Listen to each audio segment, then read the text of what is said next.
Hello friends, welcome back to my channel the हाउसवाइफ्स। आज का ये वीडियो फर्स्ट एड को लेके होने वाला है। लास्ट वीक मैं अपने किचन में काम कर रही थी and I got a little slight burn. तो when I was treating myself, उस टाइम पे मुझे रियलाइज़ हुआ कि ऐसे छोटे छोटे माइनर एक्सीडेंट्स हमारे हाउस होल्ड में नॉर्मली होते रहते हैं। So why not make a video on this कि कौन कौन से जो कॉमन एक्सीडेंट्स हैं वो हमारे नॉर्मल हाउस होल्ड में होते रहते हैं और उनको हम फर्स्ट एड कैसे देते हैं।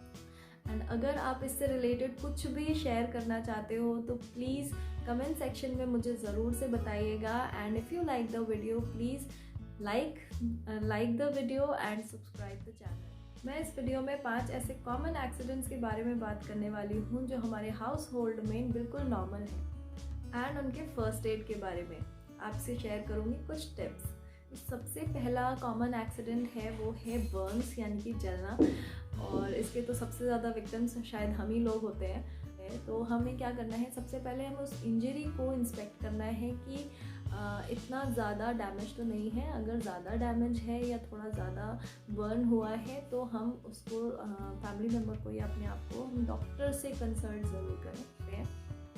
इसके बाद आपको क्या करना है, जैसे ही आपने देख लिया कि इंस्पेक्ट कर लिया कि हाँ भाई ज़्यादा जला नहीं है, नॉर्मल सा माइल्ड सा बर्न है, तो आपको सबसे पहले ठंडा पानी लेना है। बर्फ़ नहीं लेनी है, ठंडा पानी लेना है और उसमें उसको कम से कम नहीं तो 20 मिनट तक आपको उस जगह पे आपको वो करना है, उसको पानी में रखना है जहाँ पे आपको बर्न हुआ है या जल गया है, वहाँ पे आपको रखना है कम से कम 20 मिनट, क्योंकि आपकी स्किन में जो हीट है जिसकी वजह से जला है वो ट्रैप हो जाती है जब आप जल गए हो।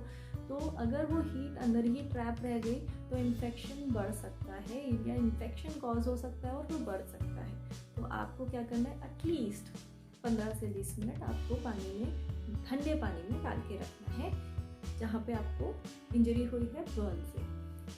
फिर आपको क्या करना है, आपने ये कर लिया, फिर भी अगर आपको जलन कम नहीं हो रही है, आपको लग रहा है कि अभी वो प्रॉपर्ली ठीक नहीं हुआ है, तो आप एलोवेरा जेल यूज़ कर सकते हो। It is very good because aloe vera gel, aloe vera की क्या है कि जो तासीर होती है वो ठंडी होती है, इट्स अ कूलिंग एजेंट। तो अगर आप उसको लगाओगे, प्लस उससे क्या होता है कि जो जहाँ पे आप एलोवेरा जेल यूज़ करते हो वहाँ पे इंजरी की जगह पे वो ब्लड सर्कुलेशन बहुत ज़्यादा इंक्रीज़ कर देता है, तो आपको हीलिंग में बहुत हेल्प करेगा एलोवेरा जेल अगर आप उस पर लगाते हो।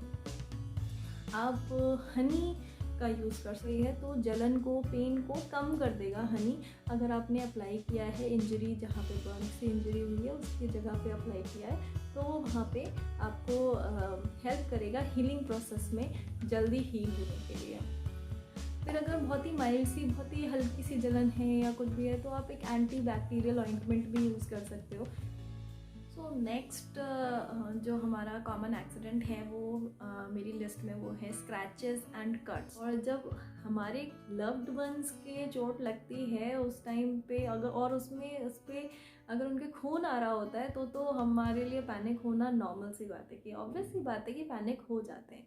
बस यही नहीं करना है हमको, पैनिक नहीं होना है। तो ये एटलीस्ट अपनी शक्ल पे बताने दो कि पैनिक हो गए हो, क्योंकि अगर आपके साथ आप किसी बच्चे को ट्रीट कर रहे हो उस टाइम पे अगर आप पैनिक दिखोगे तो वो बच्चा ऑलरेडी पैनिक हो जाएगा या फिर वो डर जाएगा। तो आप पैनिक मत हो, पहले अपने आप को काम डाउन करो। उसके बाद सबसे पहला काम करो वो करो, हाथ धो, अपने हाथ धोने हैं। फिर आगे हमें क्या करना है, उसको आपने हैंड वॉश कर लिया, उसके बाद उसको रनिंग टैप वाटर में, नॉर्मल अगर ज़्यादा गहरा घाव नहीं है आप उसको घर में ट्रीट कर सकते। फिर हम उसको नॉर्मल वाटर में के नीचे, रनिंग वाटर के नीचे उसको वॉश कर लेंगे। माइल्डली उसको वॉश करना है ताकि जो उसके अंदर, चोट के अंदर अगर धूल मिट्टी या तो कुछ भी लगा होगा तो वो निकल जाएगा। फिर उसके बाद हमको क्या करना है कि हमें, अगर उसमें से ब्लड आ रहा है, यूजुअली क्या होता है कि अगर छोटी सी चोट है तो ब्लड अपने आप रुक जाता है, बट अगर ब्लड आ रहा है, कंटिन्यूसली आ रहा है, तो आपको क्या करना है, कॉटन पैड लेना है। कॉटन नॉर्मल कॉटन ले लेनी है, साफ़ कॉटन लेनी है। उसके बाद उसको, जैसे अगर आपको यहाँ पे इंजरी हुई है तो आपको कॉटन से उसको अच्छे से प्रेस करना है कि जो ब्लड का फ्लो है वो रुक जाए। और आपको फिर उसको, जब आपका ब्लड रुक जाएगा उसके बाद आप उसको हटा के उसकी ड्रेसिंग कर देनी है, उसकी पट्टी बांध देनी है। थर्ड कॉमन प्रॉब्लम है वो है स्प्रेन्स की। तो यूजुअली जब आपके घर में किसी को या आपको ही स्प्रेन आ गया है, आप किसी जॉइंट में या तो कहीं पे, तो वहाँ पे आपको क्या करना है कि आपको सबसे पहला काम करना है कि जिसको भी स्प्रेन आया है उसको बहुत ही कंफर्टेबली बिठाना है या लिटा देना है। एंड उसके बाद आप देखो कि अगर नॉर्मल है, मतलब ज़्यादा स्वेलिंग नहीं है, स्वेलिंग है बट इतनी ज़्यादा नहीं है, तो आप आइस उस वक्त यूज़ करो। एक साफ़ कपड़े में ले लो, उसके बाद आइस रख लो और उसके बाद उसको बंद करके फिर आप आइस पैक टाइप का बना के, आप जो आइस पैक्स मार्केट में भी अवेलेबल होते हैं आप उसे भी यूज़ कर सकते हो, आइस पैक्स यूज़ कर सकते हो at least 5 to 6 times in a day जहाँ पे स्प्रेन आया है। रेस्ट इज़ वेरी इंपॉर्टेंट, आप रेस्ट करो। अगर स्प्रेन आया है तो आप पूरा अच्छे से रेस्ट करो एटलीस्ट 24 आवर्स। उसको बैंडेज बांधो, जहाँ पे क्रेप बैंडेज ले सकते हो आप, उसको इस तरीके से बांधना है कि जहाँ पे इंजरी हुई है वहाँ पे थोड़ा सा प्रेशर पड़े, इस तरीके से बैंडेज बांधना है स्प्रेन्स के लिए। एंड अगर स्प्रेन जहाँ पे आया है वहाँ पे जो मूवमेंट है वो बहुत ही ज़्यादा हार्श मूवमेंट्स नहीं, लेकिन हाँ जहाँ पे इंजरी की जगह पे थोड़ी थोड़ी ईजी मूवमेंट्स, सॉफ्ट मूवमेंट्स करते रहना है। So next is choking. So this is very common problem in every house hold. तो जिस टाइम पे अगर आपके फैमिली में कुछ ऐसा होता है, एकदम से कोई बच्चा है या बड़ा है या तो कोई भी है जिसको चोकिंग हो रही है, तो सबसे पहले तो आप डेफिनेटली अगर किसी को अपने आप ही कर लेते हैं कि पानी पी लेते हैं, बट इट्स फाइन। अगर बहुत ज़्यादा लग रहा है कि नहीं चोकिंग को निकल नहीं रही है, चोक नहीं निकल रहा है, देन उसके बाद आपको क्या करना है, आपको अपने हैंड से ये वाला जो पोर्शन होता है, ये जो आपको थिस्ट होती है, इसको आपको लेके आपको बैक पे उस पर्सन को इस तरीके से थोड़ा नील डाउन करवाना है और उस पर पैट करना है एटलीस्ट 5 टाइम्स। थिस्ट से आपको करना है कि वो इनकरेज हो कि वो जो फंसा हुआ है गले में वो बाहर निकल आए, तो ये आपको करना है। एंड अगर उससे भी चोकिंग ख़त्म नहीं हो रही है, चोक हो रखा है आपका गला, तन आपको क्या करना है कि आपको ऐसे करके उस पर्सन को बैक से पकड़ना है and the twist you have to make it like this, and थोड़ा सा इसको ऐसे करके आप प्रेस करोगे उस पर्सन के चेस्ट पे, तो वो जो भी यहाँ पे फंसा होगा वो बाहर निकलने के लिए वो ट्राई होगा कि वो बाहर निकले। यूजुअली मैंने देखा है बहुत सारे लोगों को ये चीज़ करते हुए कि जब छोटे बच्चों के केस में, बहुत छोटे बच्चे होते हैं and they tend to choke something in their throat, तो वो मुंह में हाथ डाल के, फिंगर डाल के ऐसे करके निकालने की कोशिश करें। Please this is a big no, ऐसे नहीं करना है आपको। किसी के भी मुंह में आप ऐसे हाथ नहीं डाल सकते, बिकॉज अगर आप ऐसे करके मुंह में हाथ डाल के, उंगली डाल के आप उसको निकालने की कोशिश करोगे, तो फर्स्ट थिंग कि आपके फिंगर में या आपके हैंड में कितने जर्म्स होंगे जो बच्चे के मुंह में जाएंगे। फिर नेक्स्ट, आप ज़रूरी नहीं है कि आप उसको ऐसे निकाल ही सकते हो, वो अंदर भी जा सकता है and it may cause problem, और ज़्यादा प्रॉब्लम को वर्स्ट कर सकता है। तो please don't do this. Even I think doctors भी ये चीज़ एडवाइस नहीं करते हैं। Go for this method only कि आप पैट करो, पैट करने से नहीं निकल रहा है तो आप पीछे से उसको पीछे से पकड़ के बंदे को प्रेस करो ताकि वो बाहर निकलने के लिए, ताकि जो भी फंसा हुआ है वो बाहर निकल आए। तो नेक्स्ट इज फॉल्स टाइम्स।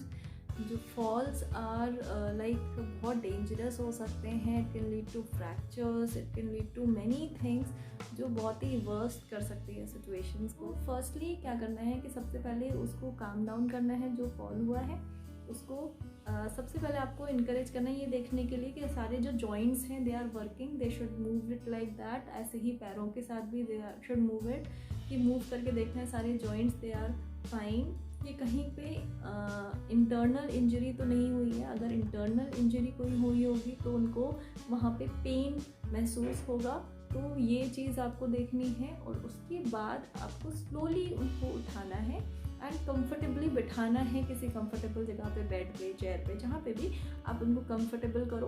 उसके बाद आप इंस्पेक्ट करो कि कोई भी इंजरी वैसी जो आउटसाइड इंजरी नहीं हुई है। अगर आउटसाइड इंजरी नहीं है तो इंटरनल इंजरी के लिए देखना है कि जहाँ पे भी दर्द हो रहा है, पेन हो रहा है, वहाँ पे देखना है स्वेलिंग है कि नहीं है। अगर स्वेलिंग है तो नॉर्मल स्वेलिंग है या ज़्यादा स्वेलिंग है या बहुत ज़्यादा पेन हो रहा है। अगर बहुत ज़्यादा पेन हो रहा है तो इट माइट बी कि आपकी हेयरलाइन फ्रैक्चर हो सकता है या फ्रैक्चर हो सकता है तो आप डॉक्टर के पास जाओ। और अगर बहुत नॉर्मल सा ये पेन है कि हाँ बस गिर गए तो इसलिए दर्द हो रहा है, तो आप उसको घर में ही आइस पैक लगा सकते हो, आइस लगा सकते हो, तो स्वेलिंग है वो धीरे धीरे कम हो जाएगी।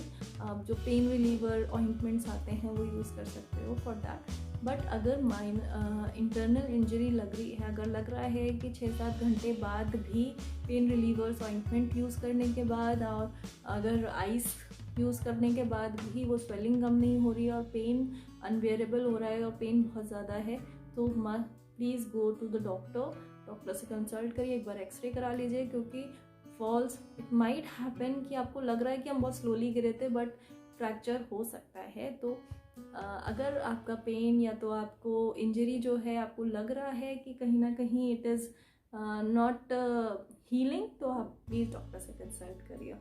एंड लास्ट में जो मैं आपको फिर से यही चीज़ बोलूँगी जो मैंने पिछले वीडियो में भी बोला था, ट्रस्ट योर इंस्टिंक्ट। आप एक हाउसवाइफ हैं, आपसे बेहतर आपके परिवार को और कोई नहीं जानता है, आपसे बेहतर आपके परिवार की और कोई भी केयर नहीं कर सकता है। So trust your instinct. अगर आपको कहीं भी दिल में ये फीलिंग कुछ भी फीलिंग आ रही है अपने परिवार के किसी भी मेंबर के लिए, तो go ahead. So with this note I hope आपको ये वीडियो पसंद आया होगा।